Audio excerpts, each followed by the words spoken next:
खाद्यपदार्थात भेसळ करणाऱ्यांनो आता जरा जपून राहा, कारण एफडीएची धुरा आता तुकाराम मुंढे यांच्या हातात आहे. कारवाईची केवळ कुणकुण लागली आणि तब्बल 350 किलो भेसळयुक्त खवा शेतात फेकून टोळी पळून गेली. राज्याच्या एका टोकाला लाखोंचं भेसळयुक्त तूप जप्त होते, दुसऱ्या टोकाला गुटख्याचे ट्रक पकडले जात आहेत, तर कुठे विनापरवाना औषधांचा साठा उघडकीस येतोय.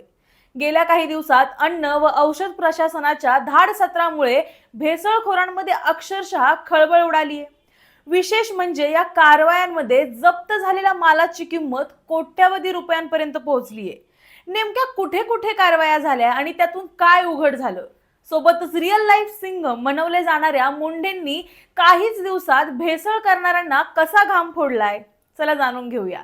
नमस्कार, मी सारिका आणि तुम्ही पाहताय पॉलिटिकल महाराष्ट्र.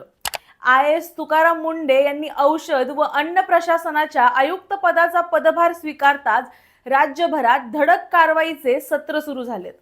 कठोर शिस्त, नियमांची तडजोड नाही आणि कोणत्याही दबावापुढे न झुकणारा अधिकारी, अशी तुकाराम मुंढे यांची ओळख आहे. त्यामुळेच त्यांच्या नियुक्तीनंतर भेसळखोर आणि बेकायदेशीर व्यवसाय करणाऱ्यांमध्ये मोठी खळबळ उडाली आहे.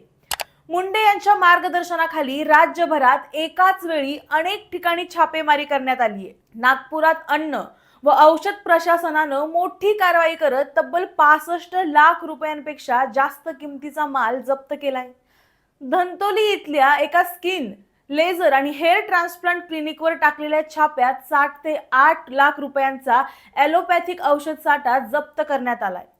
तपासादरम्यान या क्लिनिककडे औषध विक्री परवानाच नसल्याचं आणि औषध खरेदीची कागदपत्र सुद्धा उपलब्ध नसल्याचं समोर आलं.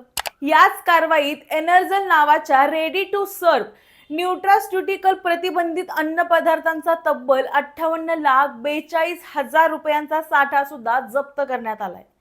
दरम्यान जालन्यातील तीर्थपुरी येथे अन्न व औषध प्रशासनानं भेसळयुक्त तुपाविरोधात मोठी कारवाई केली आहे. मुंदडा इंडस्ट्रीज या दुकानावर छापा टाकून 1903 लिटर तूप जप्त करण्यात आलंय. या तुपाची किंमत जवळपास 13 लाख रुपये आहे. प्राथमिक तपासात या तुपामध्ये खाद्यतेल आणि कृत्रिम इजेन्स मिसळल्याचं समोर आलंय. प्रशासनानं दुकान सील करून तुपाचे नमुने प्रयोगशाळेत तपासणीसाठी पाठवलेत. गोंदियामध्ये सुद्धा अन्न सुरक्षा अधिकाऱ्यांनी मोठी कारवाई केली आहे. गुरु नानक चिरोंजी भंडार या प्रतिष्ठानमध्ये कुबेर ब्रँडच्या रिफाइंड सोयाबीन तेलाचा संशयास्पद साठा आढळून आला. विशेष म्हणजे या तेलाचे रिपॅकिंग करण्यासाठी जुने आणि दूषित टीनचे डबे वापरले जात असल्याचा संशय अधिकाऱ्यांना आला. ग्राहकांच्या आरोग्याचा विचार करून तब्बल 688.4 किलो सोयाबीन तेल जप्त करण्यात आले. या मालाची किंमत 1,37,680 रुपये इतकी आहे. गुटखा आणि पान मसाला माफियांवर सुद्धा प्रशासनानं मोठा घाव घातलाय. समृद्धी महामार्गावर इंदोरहून पुण्याकडे येणाऱ्या मालवाहू वाहनाचा पाठलाग करून एफडीएच्या पथकानं वाहन ताब्यात घेतलं. या वाहनातून 42,50,000 रुपयांचा प्रतिबंधित पान मसाला आणि सुगंधित तंबाखू जप्त करण्यात आली. याशिवाय 18 लाख रुपयांचं वाहन सुद्धा जप्त करण्यात आलं. या कारवाईत एकूण 60,50,000 रुपयांचा मुद्देमाल जप्त करण्यात आला असून संबंधितांविरोधी गुन्हा दाखल करण्यात आलाय. पण या सर्व कारवायांमध्ये सर्वाधिक चर्चेत आलेली घटना घडली आहे पुण्याच्या शिरूर तालुक्यात. शिरसगाव काटा परिसरात अन्न भेसळी विरोधात पथक कारवाईसाठी येत असल्याची माहिती मिळताच अज्ञात टोळीनं तब्बल 350 किलो भेसळयुक्त खवा शेतीत फेकून दिला आणि पळ काढला. एवढ्या मोठ्या प्रमाणात तयार केलेला हा खवा नेमका कुठे विकला जाणार होता, कोणत्या मिठाई दुकानांमध्ये किंवा बाजारात तो पोहोचवला जाणार होता, याचा शोध आता प्रशासन घेतंय.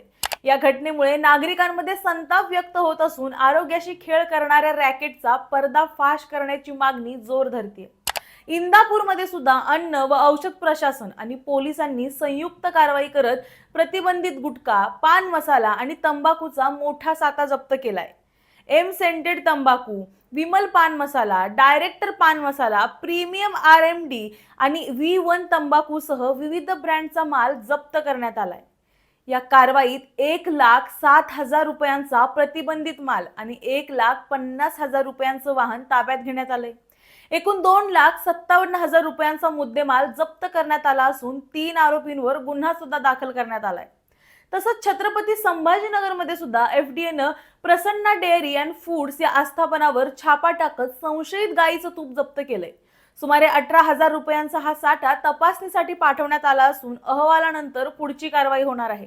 एकीकडे भेसळयुक्त तूप, खवा, तेल, औषधं आणि दुसरीकडे गुटखा, पान मसाला, सुगंधित तंबाखू. राज्यभर सुरू असलेल्या या कारवायांमुळे अनेक मोठे रॅकेट उघड होण्याची शक्यता व्यक्त केली जाते. तुकाराम मुंढे यांच्या या नियुक्तीनंतर अन्न व औषध प्रशासनाची यंत्रणा पूर्ण क्षमतेनं मैदानात उतरल्याचं चित्र दिसतंय.